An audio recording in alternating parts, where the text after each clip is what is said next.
morning, everybody. It's the first full weather day today with the winter weather advisory in effect through the day today. We're going to have snow coming down fairly steady throughout the day, generally light, but at times, especially late morning into the early afternoon, it could come down briefly moderate around lunchtime. Temperatures in the upper 20s, and it will wind down between about 4 and 6 p.m. So when all said and done, about 2 to 4 inches of snow for the valley, a little bit more here, more across the hill towns and across the higher terrain. So certainly allow for plenty of extra time as you go about your day today. Though as snow ends this evening, it gets blustery as we dry out and partial clearing overnight tonight. Cold tomorrow, mid-20s. With that wind, it's going to feel like it's in the single digits and teens.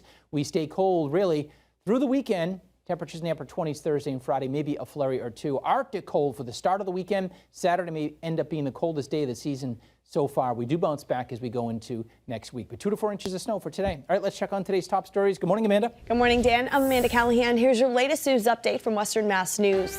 The victims of the deadly plane crash in Leiden on Sunday have now been identified. State police say the crash claimed the lives of Westfield's Flylugu flight school owner, Frederica Ballard, instructor William Hampton, and one of their student pilots, Chad Davidson.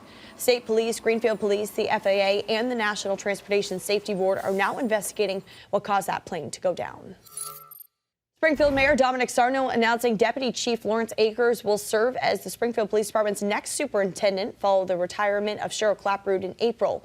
A 38-year veteran of the department, Akers will be the first African-American top law enforcement official in Springfield's history. During his career, he's overseen the department's Metro unit, supervised their Special Victims unit, and been in the Springfield Police Honor Guard.